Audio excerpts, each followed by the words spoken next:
Hello aspirants, how are you. So आप भी हमारी तरह एम लेके चल रहे हैं कि यूपीएससी पॉलिटी एंड गवर्नेंस का एक भी क्वेश्चन नहीं छूटेगा। तो आप एक राइट प्लेटफॉर्म पे है आपकी तैयारी करने के लिए। ठीक है गाइस, तो आज हम करने वाले हैं पार्लियामेंट्री सिस्टम ऑफ इंडिया। इससे पहले जो लेक्चर्स हुए हैं it is a basic lectures जो हर यूपीएससी एस्पिरेंट को रिगार्डिंग पॉलिटी एंड गवर्नेंस पता होने चाहिए। It is regarding constitution, it is about your rights, fundamental rights, DPSP, what they have influence on us, right?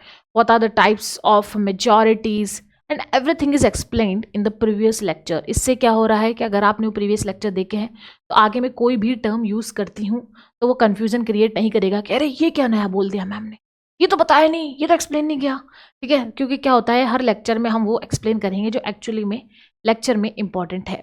ठीक है, तो हम वही चीज़ एक्सप्लेन करते हैं। ठीक है, तो आज क्लास स्टार्ट करने से पहले आपको वही कहूँगी मैं, वी आर टारगेटिंग 1000 सब्सक्राइबर। उसके बाद previous year question 10 to 15 years के आने शुरू हो जाएंगे आपके पास। ठीक है, 10 to 15 ईयर्स के क्वेश्चंस आने शुरू हो जाएंगे आपके पास। ठीक है, सो जैसे ही 1000 सब्सक्राइबर होंगे we will be doing that thing for you all aspirants. इससे क्या होगा, यहाँ पे तो आपका रोज़ एक लेक्चर आ ही रहा है, प्लस क्या हो रहा है उससे लेक्चर के साथ साथ आप क्या कर रहे हो, आप अपने प्रीवियस ईयर पेपर को भी एनालाइज करो। और हम क्या करेंगे उसमें प्रीवियस ईयर पेपर कैसे नहीं क्वेश्चन करा आंसर दिखाया निकाला, नहीं, हम वहाँ पे एनालाइज करेंगे क्वेश्चन को। एक्चुअली में आपको इस तरीके से कैसे एनालाइज करना है कि आपका आने वाला जो पेपर है वो इससे सुधर जाए, भाई इससे आपका सिलेक्शन हो जाए।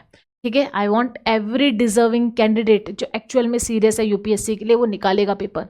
पॉलिटी एंड गवर्नेंस से एक क्वेश्चन नहीं छूटने देंगे अपन। ठीक है, ये मेरी गारंटी है। ठीक है, और नेक्स्ट चीज़ क्या है, we are also planning something good. We are planning कि हम रोज़ आपके लिए एक क्वेश्चन वीडियो लेक्चर भी डालें शॉर्ट्स में। ठीक है, यूट्यूब शॉर्ट्स में। ठीक है, तो उसमें भी हम अभी ग्रो कर रहे हैं, प्लान कर रहे हैं, माई टीम हम सब उसमें अभी लगे हुए हैं, तो हम वो भी आपके लिए लाएंगे। तो आपके लिए चैनल विन एंड विन है। जिसको ये चैनल मिल गया उसके लिए ये विन और विन सिचुएशन है। You will be getting you will be getting everything related to polity and governance on this single platform and also everything is free here. ठीक है, तो आज हमारा जो लेक्चर है वो है इंडियन पार्लियामेंट के ऊपर है। ठीक है, इंडियन पार्लियामेंट के ऊपर है, वी हैव दैट लेक्चर। और ये आउटमोस्ट इम्पॉर्टेंट लेक्चर है। आउटमोस्ट मतलब आज अगर आपने ये लेक्चर ढंग से समझ लिया तो पार्लियामेंट सिस्टम आपका पूरा क्लियर अप हो जाएगा, जो बेसिक है इसका पॉलिटी एंड गवर्नेंस का। और इसी के आसपास तो आपको पता ही होगा कितने यूपीएससी क्वेश्चन फ्रेम करते रहती है पार्लियामेंट के आसपास। तो आज हम इंडियन पार्लियामेंट करेंगे। ठीक है, तो सबसे पहले इंडियन पार्लियामेंट्री सिस्टम को हम हल्का सा समझेंगे कि एक्चुअली में इंडिया पार्लियामेंट्री सिस्टम है क्या। ठीक है, उसका मैं स्ट्रक्चर आपको समझाऊंगी कि इंडियन पार्लियामेंट क्या है। ठीक है, one second, I have little text I need to answer. Okay. Get it.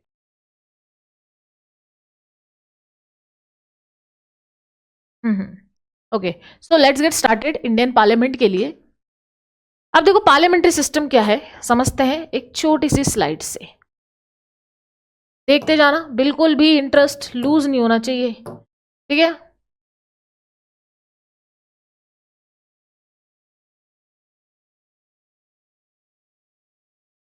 ठीक है, सबसे पहले तो इंडियन जो पार्लियामेंट है वो ब्रिटिशर्स से लिया गया था। ठीक है, इसको हम वेस्ट मिनार मॉडल भी कहते हैं। क्या कहते हैं? Waste Minar model. तो अगर एक क्वेश्चन आ जाए कि parliamentary system is can also be called a Westminster model because it is adopted from the British machinery of administration. Yes, ठीक है, तो मैं यहाँ पे वो चीज भी लिख देती हूँ, क्या इसको वेस्ट मिनार मॉडल भी कहा गया है। वेस्ट मिनार मॉडल क्यों? क्योंकि ये ब्रिटिश लेगेसी है जो पार्लियामेंट की, उससे अडॉप्ट किया गया है। मैंने आपको कहा ही था कि उस टाइम पे क्या था, इंडिया बच्चा था गाइस। इंडिया एक छोटा बच्चा था, उसको पता ही नहीं था भाई पार्लियामेंट क्या है, किस तरीके से चीज़ें होती हैं। तो उसने देखा कि भाई ये चीज़ें आसपास रिवॉल्व कर रही हैं, तो parliament is a good thing to adopt from the British, right. तो इसलिए वेस्ट मिनार मॉडल से हमने इंडियन पार्लियामेंट को क्या कर लिया, अडॉप्ट कर लिया। ठीक है, तो इंडियन पार्लियामेंट में क्या अडॉप्ट किया, क्या है वो हम देखेंगे। ठीक है, इसमें देखो 3 चीजें हैं। क्या है? 3 चीजें हैं, फर्स्ट, सेकेंड और थर्ड। सबसे पहले तो मुझे बताओ, हेड कौन होता है पार्लियामेंट का? सबको पता होगा।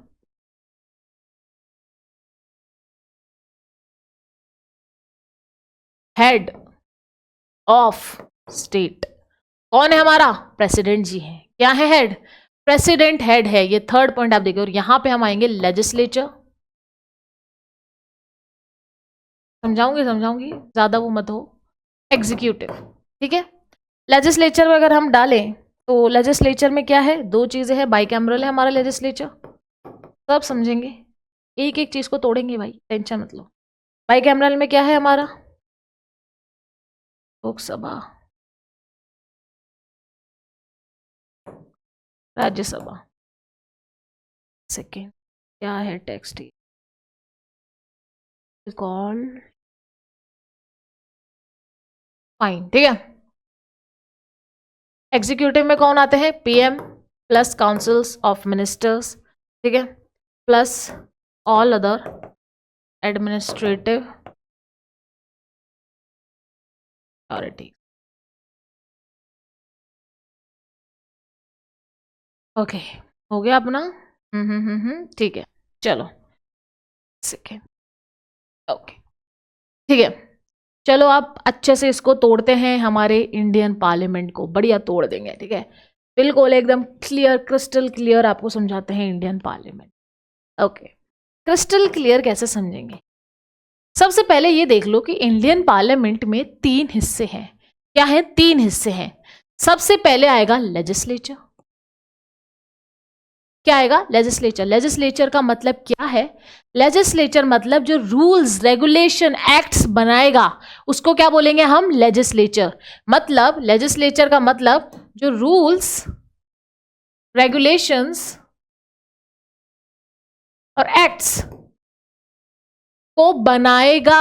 क्या करेगा? बनाएगा। पास ऑन करते हैं लेजिस्लेचर में, right. 2 houses of the parliament, Rajya Sabha and Lok Sabha legislature में।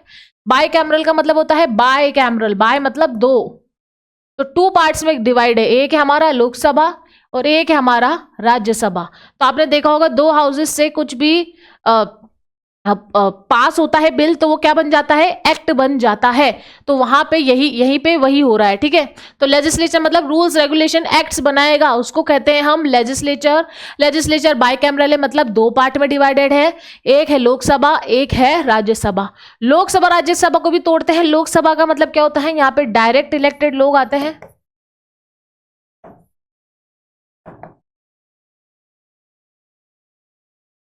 ठीक है, यहाँ पे डायरेक्ट इलेक्टेड पीपल आते हैं, ठीक है। और इसकी आउटमोस्ट कैपेसिटी कितनी होती है? 550 लोग लोकसभा में आएंगे। समझ में आ गया? लोकसभा को और भी अच्छे से तोड़ेंगे हम नेक्स्ट लेक्चर में। समझ में आ गया? इसमें आपको पार्लियामेंट में बस इतना जानना है कि बाइकैमरल है, एक लोकसभा था जिसमें डायरेक्ट इलेक्शन होते हैं, 550 लोगों की आउटमोस्ट कैपेसिटी होती है। और राज्यसभा में इसकी आधी हो जाती है। कितनी? 550 की आधी, ठीक है। मेरा थोड़ा मैक्स कमजोर है, आप बताओ कितनी हुई? 2 1 2 2 4 5 10 6 12 7 14 2 5 10, ठीक है। 275 समथिंग आई गेस, ठीक है। 2 1 2 2 4, ठीक है, 5 10 6 12 7 14, ठीक है, 5 10। I think 275 is the good. अगर नहीं है तो मुझे कमेंट में बताना कि आई एम राइट और रॉन्ग। राज्यसभा में इसका आधा आ गया। क्या आ गया? आधा आ गया राज्यसभा के अंदर, ठीक है। डायरेक्ट इलेक्टेड पीपल होते हैं लोकसभा में, राज्यसभा में इनडायरेक्टली इलेक्टेड होते हैं। और ये सब कहां से आते हैं? स्टेट लेजिस्लेचर से आते हैं। ये भी हम पढ़ेंगे, ठीक है। ये भी हम पढ़ेंगे कैसे आते हैं राज्यसभा में मेंबर, कैसे आते हैं लोकसभा में मेंबर, कैसे इलेक्शन होता है, ठीक है। It is a complete different lecture. पर यहाँ पे हम सिर्फ पार्लियामेंट समझना है, पार्लियामेंट का स्ट्रक्चर समझना है, तो वो स्ट्रक्चर समझो, ठीक है। तो सबसे पहले क्या है? लेजिस्लेचर है फर्स्ट पार्ट, मतलब जो रूल्स एंड रेगुलेशन बनाता है उसको हम लेजिस्लेचर कहते हैं। वो बाइकैमरल है, मतलब 2 पार्ट्स में डिवाइडेड है, कि लोकसभा और राज्यसभा, ठीक है। लोकसभा में डायरेक्ट इलेक्शन होता है, 550 इसकी आउटमोस्ट कैपेसिटी होती है। राज्यसभा की उसकी आधी होती है। क्या होती है? राज्यसभा में उसकी आधी कैपेसिटी होती है, ठीक है। और यहाँ पे इनडायरेक्ट इलेक्शन से लोग आते हैं। तो ये दोनों से अगर कोई भी बिल पास होता है तो वो क्या बन जाता है? एक्ट बन जाता है। वही लेजिस्लेचर का क्या है? गोल है क्या? एक्ट बनाना, रूल्स एंड रेगुलेशन बनाना। ठीक है, अब हम आते हैं एग्जीक्यूटिव पे।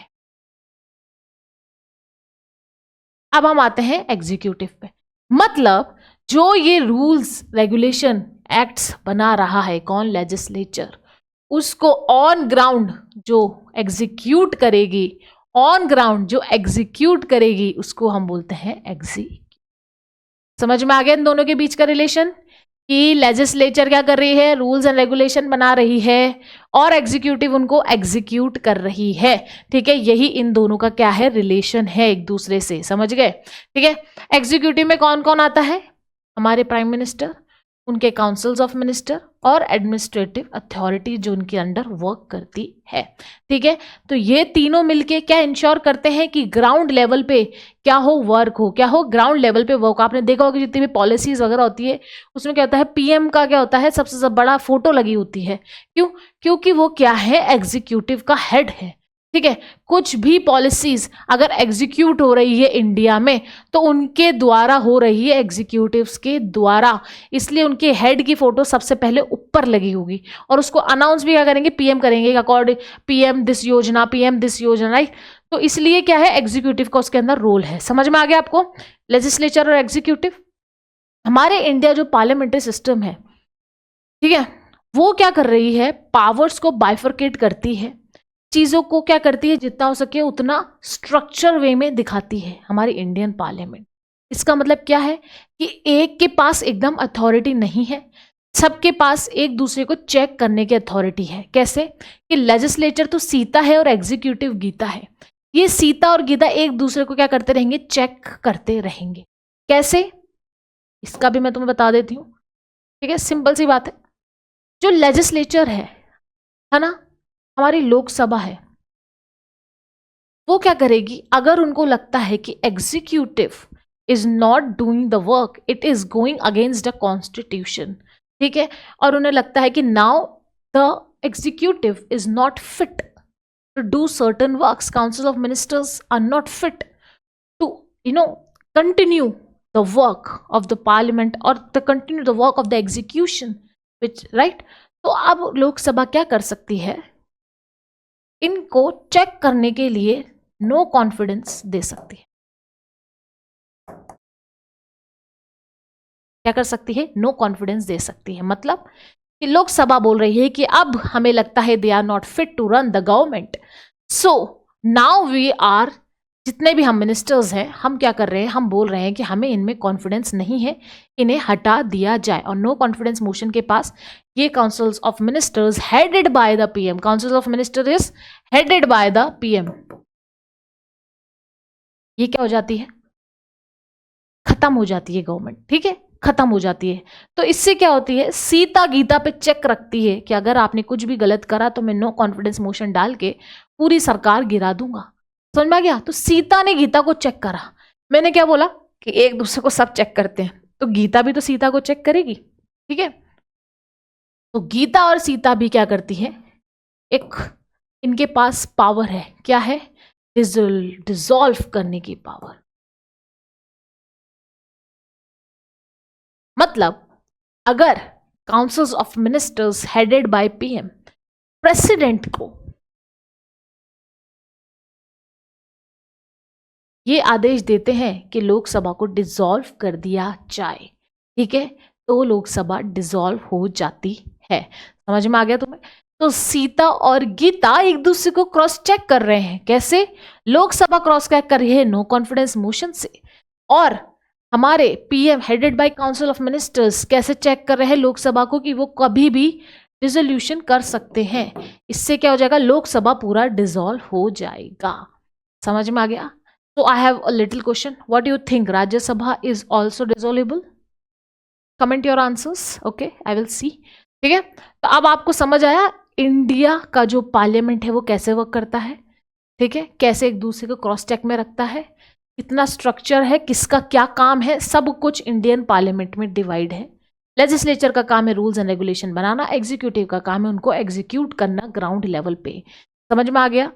फिर हम आते हैं किस पे? प्रेसिडेंट पे आते हैं कि प्रेसिडेंट क्या रोल है। प्रेसिडेंट क्या है? हेड ऑफ द स्टेट है। पर हेड ऑफ द स्टेट मतलब ये नॉमिनल हेड है। प्रेसिडेंट का बस एक ही मकसद है कि अगर कुछ भी यहाँ पे एक्ट बन रहा है तो उसका फाइनल सिग्नेचर कौन करेगा, हमारे प्रेसिडेंट जी कर देंगे। उनका इतना रोल है इसके अंदर, ठीक है। इसमें इतना ज़्यादा बाइफरकेट रोल नहीं है, क्यों, क्योंकि ये नॉमिनल हेड है, ठीक है। मतलब ये हेड ऑफ द स्टेट है, हेड ऑफ द गवर्नमेंट नहीं है। तो हेड ऑफ द गवर्नमेंट कौन है, हेड ऑफ द गवर्नमेंट कौन है, हेड ऑफ द गवर्नमेंट है हमारे पीएम जी। पीएम जी है हमारे हेड ऑफ द गवर्नमेंट। तो रियल हेड अगर किसी को माना जाए तो वो पावर सेंटर कौन है, प्राइम मिनिस्टर है, ठीक है। वो कैसे है वो भी हम आगे जाके पढ़ेंगे। मतलब ये है कि अगर प्राइम मिनिस्टर क्या करते हैं, बोलते हैं कि मेरे को ये भा नहीं रहा है भाई गवर्नमेंट चलाना, मैं आज के आज रिजाइन करता हूँ, तो पूरी गवर्नमेंट बर्बाद हो जाती है। समझ में आ गया, ये प्राइम मिनिस्टर का। अगर कोई काउंसिल ऑफ मिनिस्टर क्या बोलता है कि मेरे को नहीं करना है, मैं रिजाइन करता हूँ, तो उससे कुछ नहीं होता, ठीक है, दूसरा मिनिस्टर आ जाता है। लेकिन not PM, PM is the real government, the power centre, ठीक है। तो यही हमारा इंडियन पार्लियामेंट की खूबसूरती है, ठीक है। एक इंसान पे आउटमोस्ट पावर नहीं गिवन है, क्या है, डिवाइडेड है पावर्स, लेजिस्लेचर में भी, एग्जीक्यूटिव में भी, प्रेसिडेंट में भी, सबको एक आउटमोस्ट इंपॉर्टेंट पर्सन नहीं बनाया है। जैसे कि अगर आप यूएसए जाओगे तो आप देखोगे कि प्रेसिडेंट पे ज़्यादा पावर रहती है, right. He is the outmost creator of everything, ठीक है, उसके आगे किसी की नहीं चलती। तो ऐसा नहीं है, प्रेसिडेंट को किसकी सुननी पड़ती है, council of ministers headed by the PM, right. और उसकी जो एडवाइस होती है वो बाइंडिंग होती है, टेल मी, यस, इनकी एडवाइस बाइंडिंग होती है प्रेसिडेंट के ऊपर। समझ में आ गया।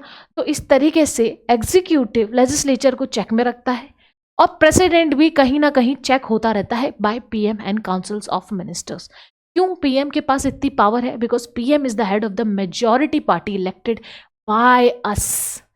हम लोगों ने जिनको वोट दिया है उसी पार्टी का जो हेड है वो है पीएम, ठीक है। तो अल्टीमेट पावर किसके पास थे, हमने basic structure of the constitution पढ़ा था, ठीक है, people of India, democracy, right. तो पीपल ऑफ इंडिया से इलेक्ट हुआ है पीएम, तो इसलिए उसके पास पावर रहेगी कि नहीं रहेगी, ऑब्वियसली रहेगी, ठीक है। तो इस तरीके से हमने देख लिया इंडियन पार्लियामेंट, ठीक है। थोड़ा बहुत मैसी है लेकिन it is very very important, है ना। इसको देख लो, अगर स्क्रीनशॉट भी ले रहे हो तो उसको नोट्स में लिखना मत भूलना प्लीज, ओके। सो चलें आगे, समझ में आ गया इंडियन पार्लियामेंट, आई होप समझ में आ गया होगा इंडियन पार्लियामेंट अच्छे से आपको, ठीक है। अब हम आगे बढ़े, चलो आगे बढ़ते हैं। चलो अब हम देखते हैं फीचर्स। मोस्टली मैंने आपको जो इंडियन पार्लियामेंट बताया समझाया उसमें मैंने आपको फीचर्स समझा दिए, है ना। जो जो फीचर्स होते हैं जो मुझे लगता है कि ये फीचर्स हैं, तो वही फीचर्स हम यहाँ पे थोड़ा डिटेल वे में पढ़ेंगे, ठीक है। तो फीचर्स देखते हैं हम यहाँ पे, फीचर्स क्या क्या है। सबसे पहले फर्स्ट फीचर क्या है, नॉमिनल एंड रियल एग्जीक्यूटिव। मैंने बताया था कौन नॉमिनल है कौन रियल है, बताया था, राइट, ठीक है। नॉमिनल कौन है, president, titular head of the state. Title किसको मिला है, प्रेसिडेंट को, कि या he is a prime factor, but actually में रियल कौन है एग्जीक्यूटिव का head, prime minister, PM. PM कौन होता है, मेजॉरिटी पार्टी लीडर। ऑब्वियस ही बात है, अगर कोई भी एग्जीक्यूशन मतलब ग्राउंड लेवल वर्क हो रहा है, तो ग्राउंड लेवल वर्क किसके लिए होता है, पीपल, ठीक है, पीपल के लिए होता है, लोगों के लिए होता है, पीपल ऑफ इंडिया के लिए होता है। पीपल ऑफ इंडिया ने वोट किसको दिया है, मेजॉरिटी पार्टी को ज्यादा दिया है। तो देखो बन गई ना साइकिल, साइकिल बन गई। कैसे बनी साइकिल, ये एग्जीक्यूटिव मतलब ग्राउंड लेवल वर्क किसके लिए होता है, people of India. People of India vote करके किसको जिताते हैं, मेजॉरिटी पार्टी लीडर को। मेजॉरिटी पार्टी लीडर कौन है, पीएम। तो आउटमोस्ट इंपॉर्टेंट पावर किसके पास होगी, पीएम के पास होगी। प्रेसिडेंट का इलेक्शन इनडायरेक्ट होता है, ये भी हम आगे जाके पूरा प्रेसिडेंशियल इलेक्शन पढ़ेंगे। मैं कह रही हूँ ना, एक चीज नहीं छूटेगी यहाँ पे, ठीक है। मेजॉरिटी पार्टी रूल यहां बता ही दिया मैंने कि मेजॉरिटी पार्टी का रूल होता है, ठीक है।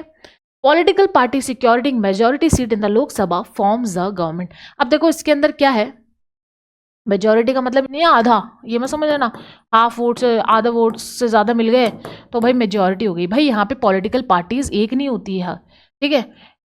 1 2 3 4 5, ठीक है। मान लो कि 5 पॉलिटिकल पार्टीज है, 1 2 3 4 5, ठीक है। 5 पॉलिटिकल पार्टीज है, आप ये एक्सपेक्ट कर ही नहीं सकते कि एक पॉलिटिकल पार्टी को आधे से ज्यादा वोट्स मिल जाए, ठीक है।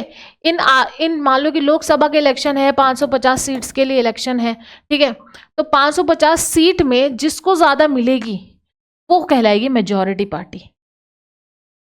क्या? जिसको ज्यादा मिलेगी, जिसको लड्डू ज्यादा मिलेगा उसको मिलेंगे। मान लो कि एक लड्डू तो सबको मिल ही गया, इसको 3 लड्डू मिल गए, इसको 2 मिल गया, ये 1 पर रह गया, इसको भी 1 मिल गया, और इसको 2, 3 और ये 4 मिल गए, ठीक है। लड्डू से हमने इसको कंपेयर करा है, ठीक है, छोटा भीम से, ठीक है। अब देखो इसमें आप ये नहीं कह सकते कि आधा कितना है। देखो अगर अपन तीनों को काउंट करें, 1 2 3 4 5 6 7, तो इन सारी पार्टीज का काउंट कितना आ रहा है? 7 आ रहा है, ठीक है। इसका अकेले की पार्टी का 4 आ रहा है, ठीक है ना। तब भी अगर देखो, अगर आप हाफ वाला रूल लगाओ तो फिर भी फर्स्ट पार्टी जीतना नहीं चाहिए। लेकिन मेजॉरिटी पार्टी रूल में ये होता है कि अगर आपकी दूसरे पार्टी के जो लड्डू मतलब जो वोट्स मिले हैं उनसे अगर ज्यादा वोट्स आपको मिले हैं, चाहे वो कितना भी प्रोपोर्शन से हो, तो आप मेजॉरिटी पार्टी हो। क्योंकि अब तो देखो नोटा भी चल गया है, चल गया है नोटा, ठीक है। उससे भी बहुत सारे वोट्स कैंसल आउट हो जाते हैं, और मोस्टली तो जो बहुत अच्छे लोग होते हैं वो तो वोट्स देने जाते ही नहीं है। हमें क्या मतलब है, जैसा देश चल रहा है चलने, ठीक है। तो इसलिए जो मेजॉरिटी पार्टी रूल है इसलिए लगाया गया, ठीक है। और ये बताओ नोटा काउंट होता है क्या इसमें? नोटा काउंट होता है वोटिंग में? बताओ। नहीं होता। नोटा का सिर्फ एक ही मकसद है, ये जानना कि भाई कितने लोग डिसएग्री की कोई भी पॉलिटिक्स, सारी पॉलिटिकल पार्टी रद्दड़ है, ठीक है। सिर्फ इसका यही मकसद है जानना। इसके वोट्स काउंट नहीं होते हैं, ठीक है, याद रखना, कभी भी आ जाए क्वेश्चन में। चलो, पॉलिटिकल पर सब कह रहे हैं कि काउंट होने चाहिए, नोटा को भी काउंट में डालना चाहिए, पर सिर्फ, ठीक है, फिर क्योंकि नोटा लगाने का मतलब ही क्या रहा। चलो लेट्स गेट, ठीक है। पॉलिटिकल पार्टी जिसके सिक्योर मेजॉरिटी पार्टी रूल है वो क्या बन जाएगा हमारे, क्या बन जाएंगे? मेजॉरिटी पार्टी बन जाएंगे। उसका हेड क्या बन जाएंगे? पीएम बन जाएंगे, मतलब real head. Next, collective responsibility. देखो कलेक्टिव रिस्पॉन्सिबिलिटी मैंने बता ही दिया, ठीक है। Lok Sabha can remove the ministry headed by the PM from office by passing vote of non confidence, ठीक है। देखो बताया था पहले वाले में, लोकसभा क्या करेगी? नो कॉन्फिडेंस डालेगी और पूरी गवर्नमेंट गिरा सकती है। सेम है ना, सीता ने कर दिया, ये लोकसभा ने, ठीक है। अब गीता क्या करेगी? मतलब PM plus council of ministers, वो भी लोकसभा को चेक में कैसे कर सकती है कि प्रेसिडेंट को बोलेगी लोकसभा को क्या कर दो, डिसॉल्व कर दो, और वो डिसॉल्व हो जाएगी। तो इस तरीके से क्या हो रही है? डबल क्रॉस चेकिंग हो रही है। समझ में आ गया? हो गया काम। चलो फीचर्स देख लिए, आओ नेक्स्ट फीचर्स पे चलते हैं। Dissolution of the lower house, वही दोनों चीजें क्रॉस चेक करवाई थी अपन ने डायग्राम में। Lok Sabha can be dissolve by the president on the recommendation of the prime minister, ठीक है। Prime minister who is the head of COM, councils of ministers, वो अगर करेंगे, वो बोलेंगे भाई प्रेसिडेंट जी लोकसभा को क्या कर दो, डिसॉल्व कर दो, खत्म करो भाई किस्सा ही लोकसभा का, इनका बहुत ज्यादा हो गया है, सर से ऊपर पानी चला गया है, तो वो डिसॉल्व हो जाएगा, ठीक है। तो इस तरीके से क्या हो रहा है? डबल चेक हो रहा है, ठीक है। डबल चेक हो रहा है। कैसे हो रहा है? लोकसभा किसको कर रही है चेक? काउंसिल ऑफ मिनिस्टर्स को, नो कॉन्फिडेंस मोशन से, ठीक है। Councils of ministers headed by PM किसको चेक कर रही है? लोकसभा को। किससे? डिसोल्यूशन से। तो दोनों एक दूसरे को क्या कर रहे हैं? बैलेंस आउट कर रहे हैं, इवन आउट कर रहे हैं। समझ में आ गया? चलो, double membership. A person can not be a minister without being a member of the parliament, ठीक है। अगर एक पर्सन एक मिनिस्टर बन गया है तो उसको मेंबर ऑफ द पार्लियामेंट बनना पड़ेगा, और इसका क्राइटेरिया क्या है कि उसको 6 महीने में मेंबर ऑफ द पार्लियामेंट बनना पड़ेगा, ठीक है। मेंबर ऑफ द पार्लियामेंट मतलब लेजिस्लेचर या एग्जीक्यूटिव में से किसी का भी मेंबर बन जाना, ठीक है। दोनों थे, पार्लियामेंट दोनों ही है, लेजिस्लेचर और एग्जीक्यूटिव, राइट। उनमें से अगर वो किसी का भी मेंबर बन गया तो वो क्या कहलाएगा? मिनिस्टर कहलाएगा। समझ में आ गया डबल मेंबरशिप का मतलब?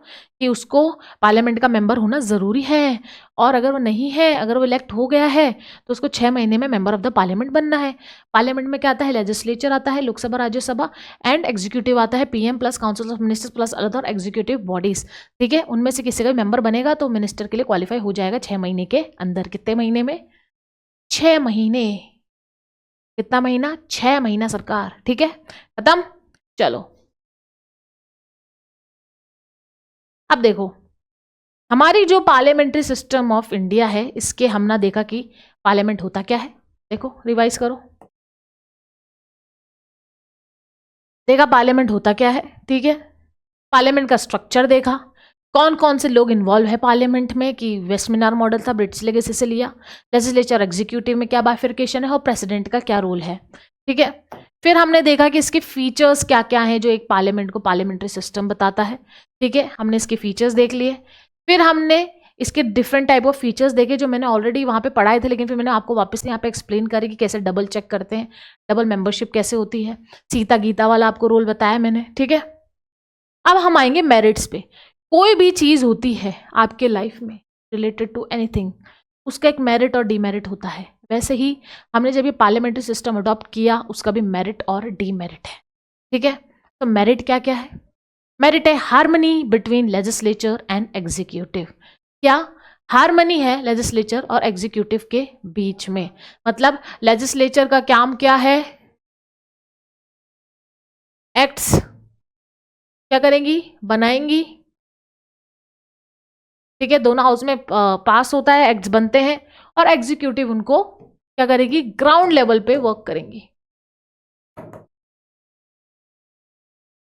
ठीक है। ग्राउंड लेवल पे वर्क करेगी। अब इन दोनों के बीच में हार्मनी बताया था मैंने, सीता गीता वाला रिलेशन याद आया? सीता गीता वाला रिलेशन, लेजिस्लेचर एग्जीक्यूटिव और एग्जीक्यूटिव लेजिस्लेचर। कैसे? लेजिस्लेचर एग्जीक्यूटिव में मतलब लोकसभा क्या करेगी? नो कॉन्फिडेंस मोशन भी डाल सकती है, और एग्जीक्यूटिव डिसॉल्व कर सकता है लोकसभा को।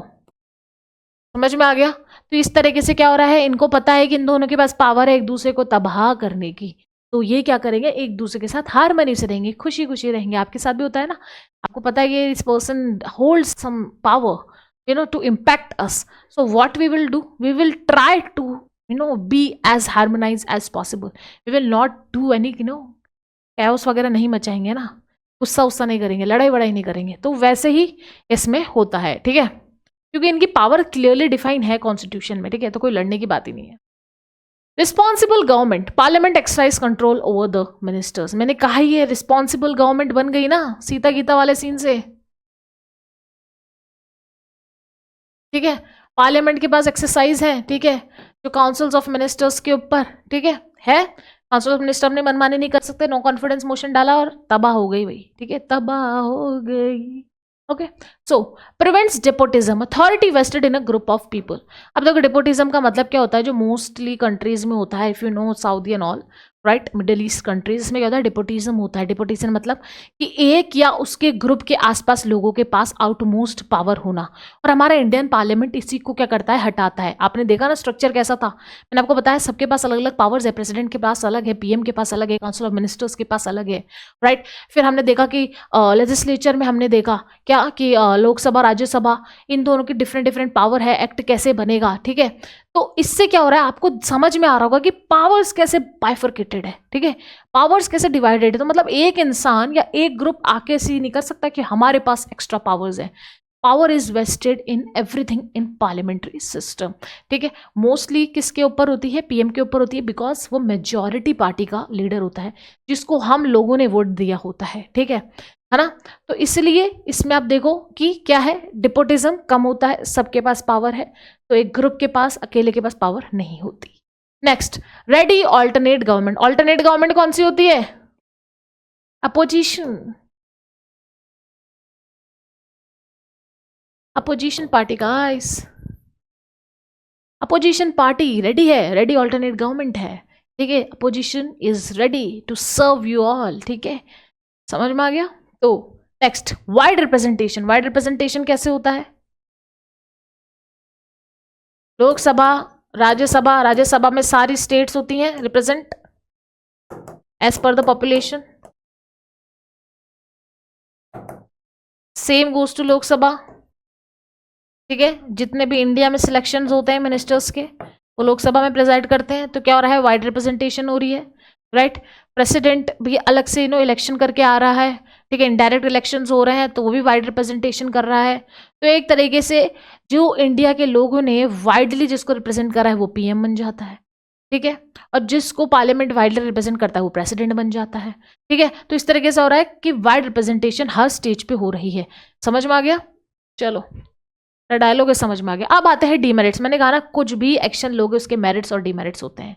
तो पार्लियामेंट्री सिस्टम बहुत अच्छा है, बहुत अच्छा है, बहुत अच्छा है, लेकिन उसके कुछ डीमेरिट्स भी हैं। ठीक है, वो देखते हैं। क्या है? Unstable government, no confidence motion, multi party coalition. ठीक है, अब देखो क्या होता है।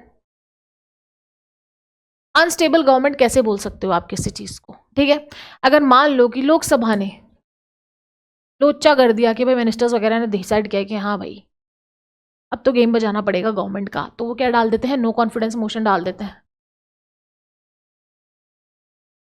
उनको दूसरी पार्टी क्या करती है? लालच दे देती है कि भाई नो कॉन्फिडेंस पार्टी डालो, हम आपको इससे अच्छी मिनिस्ट्रीज देंगे, आपको और पर्क्स देंगे, ठीक है, आपको और बड़ा मिनिस्टर बनाएंगे भाई। तो वो क्या करती है? नो कॉन्फिडेंस मोशन डाल देते हैं। ठीक है, इससे क्या हो रहा है? एक कुछ लोगों के लालच के चक्कर में, ठीक है, ग्रीड के चक्कर में, ठीक है, क्या होता है? गवर्नमेंट क्या हो जाती है? अनस्टेबल हो जाती है। मतलब गवर्नमेंट खत्म हो जाती है ना फिर तो। नो कॉन्फिडेंस के बाद तो पूरी गवर्नमेंट गिर जाती है। वापस इलेक्शन करो, फ्रेश इलेक्शन करो। ठीक है, इलेक्शन बेसिक है हमारा डेमोक्रेसी का। तो इससे क्या हो रहा है? इलेक्शन हमारी जो गवर्नमेंट है वो पूरी गिर गई। समझ में आ गया?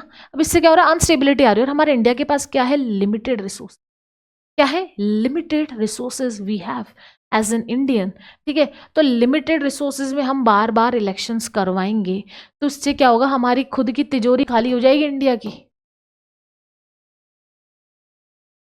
इंडिया की तिजोरी खाली होती रहेगी, उससे क्या होगा? गवर्नमेंट क्या होगी? अनस्टेबल रहेगी और इंडिया भी अनस्टेबल रहेगा। ठीक है, और इंडिया के इलेक्शन तो मैं पता है जब इलेक्शन होता है तो पूरा इंडिया कैसे थम जाता है। ठीक है, तो फिर मान लो कि इस तरीके से नो कॉन्फिडेंस मोशन होगा तो कितना थम जाएगा हमारा पूरा इंडिया। ठीक है, मल्टी पार्टी कोलिशन हो जाता है। पार्टीज मतलब कुल मिला के बात यह है इसके अंदर कि जब पार्टीज लालच करती है एक दूसरे से कोलाइड करने के लिए, दोनों दूसरों को लालच देती है मिनिस्टर्स को, अगर आप तो हमारे इसमें आओगे तो हम ये कर देंगे, चलो आप तो नो कॉन्फिडेंस में हमारा साथ दो, ये दो। तो लालच के चक्कर में क्या होता है? पूरा जो भी होता है ना लोड वो इंडियन सिटीजन्स पे आ जाता है, इंडियंस पे आ जाता है, इंडिया की ट्रेजरी पे आ जाता है। ठीक है, इंडिया अनस्टेबल हो जाती है। ठीक है, और क्या है? No continuity of policies. अब देखो जैसे ही आप देखोगे ना, जैसे ही अगर दूसरी पार्टी आती है, मान लो कि अभी बीजेपी आई, तो उससे पहले जितने भी कांग्रेस की पॉलिसीज थी, बहुत सारी इंपॉर्टेंट पॉलिसीज थी, वो क्या हो जाती है? कैंसल आउट हो जाती है। ठीक है, नई पार्टी उसको कंटिन्यू नहीं करना चाहती क्योंकि उनका अलग वोट बैंक होता है। वो उन लोगों पे वो पॉलिसीज या उनका फंड वहां पे डालना चाहती है जहां पे उनको वोटिंग मिले। ठीक है, तो इसलिए क्या होता है? जो पहले वाली पॉलिसीज है वो क्या हो जाती है? नॉन कंटिन्यू हो जाती है। फॉर एग्जाम्पल, मेरा खुद का एक पर्सनल एग्जाम्पल देते हो। हमारे पास में गार्डन है, it was made by the Congress government. ठीक है, उस टाइम पे इनोग्रेशन वगैरह हुआ था बढ़िया गार्डन का। अब क्या हुआ? बीजेपी आ गई, राइट? तो अब क्या हुआ? उस गार्डन का जो कंस्ट्रक्शन वर्क था वो बहुत रुक गया रहा। वो गार्डन पूरा वो गंदा सा हो गया। पहले it was very beautiful kind of, अब वो थोड़ा धीरे धीरे डिग्रेड होने लगे। क्योंकि क्या होता है? हर पॉलिटी पार्टी का अलग फंडा होता है कि उन्हें अपने फंड्स कहाँ पे डालने हैं। तो वो पॉलिसीज वगैरह होती है वो क्या हो जाती है? चेंज हो जाती है, उनका माइंडसेट चेंज हो जाता है, राइट? ठीक है, डिक्टेटरशिप ऑफ द कैबिनेट। जो कैबिनेट मिनिस्टर्स होते हैं उनकी डिक्टेटरशिप होती है, उनको पावर हाउस कहा जाता है। पीएम प्लस सीओएम है, उनको पावर हाउस कहा जाता है। ठीक है, तो यहाँ पे क्या हो जाती है? डिक्टेटरशिप ऑफ द कैबिनेट यहाँ पे स्टार्ट हो जाती है। ठीक है, government of amateurs. The PM has a limited choice in the selection of the ministers. तो ऑब्वियस सी बात है, जब मिनिस्ट्रीज किसी को अलॉट करते हैं, पीएम करता है अलॉट, प्रेसिडेंट को वो रिकमेंड करता है, और मिनिस्ट्रीज अलॉट हो जाती है। जो मेन मिनिस्ट्रीज हैं लाइक डिफेंस मिनिस्ट्रीज हो गई, होम मिनिस्ट्री हो गई, तो गवर्नमेंट जो है, मतलब मान लो पीएम है, वो किसको देगा? मान लो उसकी जब सरकार बन रही थी उसको किसने डोनेशंस दिए? जब सरकार बन रही थी उस टाइम पे क्या हुआ? उस टाइम पे जिन लोगों ने उसकी हेल्प करी, ठीक है, और वो मिनिस्टर्स मान लो कि उस मिनिस्ट्री के लायक भी नहीं है, तो फिर भी क्या होगा? वो क्या करेगा? उसी को ही मिनिस्टर बनाएगा क्योंकि at the time they were supporting him, now he will support him besides knowing कि इफ ही और she is fit for it. ठीक है, तो इससे क्या होगा? गवर्नमेंट ऑफ एमेच्योर्स क्या हो जाएगी? रेडी हो जाएगी। क्या हो जाएगी? गवर्नमेंट ऑफ एमेच्योर रेडी हो जाएगी। तो ये है कुछ डीमेरिट जो पार्लियामेंट्री सिस्टम के हैं। ठीक है, ठीक है, समझ में आ गया? तो हमने अभी तक क्या क्या पढ़ा? हमने पढ़ा कि पार्लियामेंट का पूरा स्ट्रक्चर देखा। ठीक है, फीचर्स देखे पार्लियामेंट के। फीचर्स के बाद हमने मेरिट्स देखे कि क्या क्या मेरिट्स हैं गवर्नमेंट होने के, क्या डीमेरिट्स हैं इस गवर्नमेंट होने के। अब हम क्या देखने वाले हैं कि पार्लियामेंट्री गवर्नमेंट और प्रेसिडेंशियल गवर्नमेंट में क्या डिफरेंस है। ठीक है, हमने प्रेसिडेंशियल गवर्नमेंट क्यों नहीं लिया, हमने पार्लियामेंट ही क्यों लिया? तो फर्स्ट ऑफ ऑल तो मैं आपको ये बोलूँगी, हमने पार्लियामेंट इसलिए लिया because we were under the British rule and we were very well known of the parliamentary system back then, right? We were well known of the parliamentary system and it was going well with the Indians, right? और इसलिए हमने parliamentary system को adopt किया। Also जो हमारे forefathers थे वो चाहते थे कि रिस्पॉन्सिबल गवर्नमेंट बने। क्या बने? रिस्पॉन्सिबल गवर्नमेंट मिले। और जो हमारे इंडियन सिटीजन है वो बार बार, जैसे हम पहले थे कि एक गवर्नमेंट आके पूरा प्रेशर कर देती, कि आप पहले राजा वगैरह हम पे प्रेशर क्रिएट करते थे, ब्रिटिश ने आके प्रेशर किया, तो वैसे प्रेशर क्रिएट ना हो इसलिए हमने पार्लियामेंट्री सिस्टम को उस टाइम पे अडॉप्ट किया because we were well known of that system before also and as per the founding fathers it will work well with the Indians as we have limited resources at that time, right? तो इसलिए हमने parliamentary system को adopt किया, presidential system को adopt नहीं किया। तो दोनों के बीच में क्या बेसिक डिफरेंस है? क्योंकि अभी आजकल डिबेट आ रही है कि why not we will adopt a presidential system of for India. तो डिबेट्स तो होती रहती है और पता है डिबेट्स जब भी आए न्यूज़पेपर में किसी भी चीज़ में तो डू वॉच दोज डिबेट्स, ठीक है? I will say do watch those debates. उससे के अंडर पॉलिटी एंड गवर्नेंस के कुछ क्वेश्चंस उठा के यूपीएससी में डाल देते हैं, ठीक है? तो डिबेट्स देखते रहना, ठीक है? अब हम देखते हैं पार्लियामेंट्री और प्रेसिडेंशियल में क्या डिफरेंस है। बहुत सिंपल सा डिफरेंस है। सबसे पहले क्या है, हमारे यहाँ पे डुअल एग्जीक्यूटिव है, डुअल एग्जीक्यूटिव है, राइट? हमने देखा पार्लियामेंट्री सिस्टम में डुअल एग्जीक्यूटिव्स है, राइट? हम और प्रेसिडेंशियल में सिंगल है। देखो प्रेसिडेंट का मतलब मान लो हर चीज सिंगल है, ठीक है? हर चीज का एक ही के पास पावर है, वन पावर, ठीक है? ये दिमाग में लेके चलो, आपको डिफरेंसेस पता चल जाएंगे। यहाँ पे मेजोरिटी पार्टी रूल है, यहाँ पे president and legislature elected separately, मतलब प्रेसिडेंट का एक अलग से इलेक्शन होता है। पूरा इसके अंदर कंट्री क्या होती है, जैसे यूएस में होता है, पूरी कंट्री क्या होती है एक साथ मिलके एक प्रेसिडेंट को इलेक्ट करती है और लेजिस्लेचर का अलग इलेक्शन होता है। पर हमारे इंडिया में ऐसा नहीं होता, ठीक है? हमारे यहाँ पे स्टेट इलेक्शंस होते हैं, मेजोरिटी पार्टी निकल के आती है, मेजोरिटी पार्टी का लीडर निकल के आता है, ठीक है? वो पीएम बनता है, राइट? और प्रेसिडेंट का इनडायरेक्टली इलेक्शन होता है, ठीक है? इलेक्टेड मेंबर्स वहाँ पर आते हैं, प्रेसिडेंट का इलेक्शन करवाते हैं, ठीक है? तो हमारे यहाँ पे ये सिस्टम है। लेकिन प्रेसिडेंट के अलावा इसमें क्या है, डिफरेंट सिस्टम है कि यहाँ पे प्रेसिडेंट का अलग इलेक्शन होगा, लेजिस्लेचर का अलग होगा। पार्लियामेंट में क्या है, कलेक्टिव रिस्पॉन्सिबिलिटी है। क्या है? कलेक्टिव रिस्पॉन्सिबिलिटी है। कैसे है कलेक्टिव रिस्पॉन्सिबिलिटी? दिखाया था आपको, councils of ministers head by PM, ठीक है? ये देख रहे हैं, इनकी एक कलेक्टिव रिस्पॉन्सिबिलिटी हो गई है। प्लस लोकसभा, इनकी कलेक्टिव रिस्पॉन्सिबिलिटी होती है to answer the Lok Sabha, right? Lok Sabha की कलेक्टिव रिस्पॉन्सिबिलिटी होती है to do the work, right? तो ये कलेक्टिव रिस्पॉन्सिबल पे वर्क करता है। लेकिन यहाँ पे जब प्रेसिडेंशियल सिस्टम डाले इसमें नो रिस्पॉन्सिबिलिटी, मतलब प्रेसिडेंट ही यहाँ पे राजा है, उसकी कोई रिस्पॉन्सिबिलिटी है नहीं है कि व्हाट ही और शी विल बी डूइंग, ठीक है? नेक्स्ट, यहाँ पे लीडर कौन है? पीएम है। रियल बताया था ना मैंने, रियल हेड कौन है? Real PM. और यहाँ पे रियल हेड कौन है? प्रेसिडेंट डोनाल्ड ट्रंप, ठीक है? यहाँ पे क्या होता है, हम डिसॉल्व कर सकते हैं लोअर हाउस को, डिसॉल्व कर सकते हैं ना, मैंने बताया था। पीएम प्लस सीओएम अगर किसको दें, प्रेसिडेंट को बोले कि भाई डिसॉल्व कर दो, तो क्या हो जाएगा? डिसॉल्व हो जाएगा लोअर हाउस। यहाँ पे लोअर हाउस डिसॉल्व नहीं होता, डिसॉल्व नहीं होता। मतलब मान लो कि जो इंडिया में पॉजिटिव चीजें हैं वो यहाँ पे उसका उल्टा है, ठीक है? Fusion of lower plus upper house, lower और अपर हाउस को मिलके ही मिलता है लेजिस्लेचर अपना इंडिया का। अपर कौन है? राज्यसभा। लोअर कौन है? लोकसभा, ठीक है? Separation of lower and upper house. और यहाँ पे क्या होता है? सेपरेट होता है, लोअर और अपर हाउस दोनों अलग अलग होता है। तो ये जो मैंने आपको बताया ये क्या है, यूपीएससी में पहले इसके रिलेटेड एक क्वेश्चन आया था, ठीक है? तो मेंस में भी इसका थोड़ा रेलेवेंट दिखा था, तो इसलिए मैंने आपको इसका चीज़ बताई कि किस तरीके से पार्लियामेंट और प्रेसिडेंशियल सिस्टम थोड़े डिफरेंट है, ठीक है? अब हम आते हैं डायरेक्ट क्वेश्चन। मैंने कहा ही था हर लेक्चर के बाद एक क्वेश्चन करेंगे, ये देखने के लिए कि आपको लेक्चर से क्या समझ मिली, ठीक है? Let's move to the question. Question क्या है? Parliamentary system of government is in which. Parliamentary system क्या है गवर्नमेंट का, जिस पार्लियामेंट्री सिस्टम क्या ऑब्जेक्टिव है? एक स्टेटमेंट देखो। सबसे पहले देखो, all political parties in the parliament are represented in the government. क्या पॉलिटिकल पार्टीज का रिप्रेजेंटेशन बताता है पार्लियामेंट्री सिस्टम? जो मैंने बताया था आपको, चार्ट बताया था, उसमें पॉलिटिकल पार्टीज का जिक्र करा था? नहीं, नहीं, ठीक है? Next, the government is responsible to the parliament and can be remove. मैंने बताया था रिस्पॉन्सिबल गवर्नमेंट है इंडिया की, मेरिट्स में बताया था, फिर हमने लोकसभा लेजिस्लेचर और एग्जीक्यूटिव को बताया था किस तरीके से एक दूसरे को रिस्पॉन्सिबल हैं, कैसे चेक करते हैं, कैसे हारमनी में रहते हैं। तो this is the correct answer. चलो नेक्स्ट भी पढ़ते हैं। The government is elected by the people and can be removed by them. ठीक है, ये तो हमारा क्या हो गया, रिपब्लिक डेमोक्रेटिक नेचर हो गया। तो ठीक है, the government is chosen by the parliament but can not be remove before completion of fix term. No, it can be remove.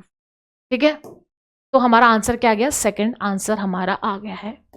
समझ में आ गया। तो देखो, जैसे ही हम लेक्चर करते हैं, जैसे ही आप क्वेश्चन करोगे लेक्चर के बाद, आपको समझ में आ जाएगा कि क्यों लेक्चर को ढंग से सुनना चाहिए था, आपका एक क्वेश्चन कंप्लीट हो जाए। समझ में आ गया। तो आई होप आपकी नॉलेज यहाँ पे इंक्रीज हुई होगी related to parliamentary system. If there is any other question let me know in the comments. रोज एक न्यू लेक्चर आएगा, वो लेक्चर देखो, पढ़ो, आपका चीज़ें सॉल्व होगी। और ये इतना लॉन्ग लेक्चर भी नहीं, आई थिंक बेसिकली 30 मिनट्स के आसपास ये लेक्चर इवॉल्व करता है, क्योंकि मेरा मानना, मेरी टीम का मानना है, कचरा फीड नहीं करना आपको। हम चाहे तो लॉन्ग वीडियोस बना के कचरा फीड कर दें आपको। ठीक है, इससे क्या होगा, हमारा यूट्यूब का टाइम बढ़ेगा, हमें ही फायदा मिलेगा, राइट। लेकिन हमें वो नहीं करना, हमें आपको वो पढ़ाना है जो एक्चुअल में यूपीएससी में आता है। ठीक है, कोई कचरा नहीं पढ़ाना। ठीक है, तो इसी तरीके से हम आपको कचरा नहीं पढ़ा रहे हैं। हम आपसे और हमारा जो टारगेट है 1000 सब्सक्राइबर का, वो पूरा करो, ताकि हम प्रीवियस ईयर क्वेश्चन भी आपको यहाँ पे प्रोवाइड कर सके। उसकी लॉन्ग क्लासेस आपको यहाँ पे मिले, ताकि आपका एक भी यूपीएससी पॉलिटी एंड गवर्नेंस का क्वेश्चन नहीं छूटेगा। ठीक है, also if you are having no other subjects का पेपर प्रिपेयर कर रहे हो, उसमें भी पॉलिटी एंड गवर्नेंस ओवरलैप करता है, you can see these videos, basic videos, you will understand it very clearly. ठीक है, so I hope to meet you in the next class. Okay, bye.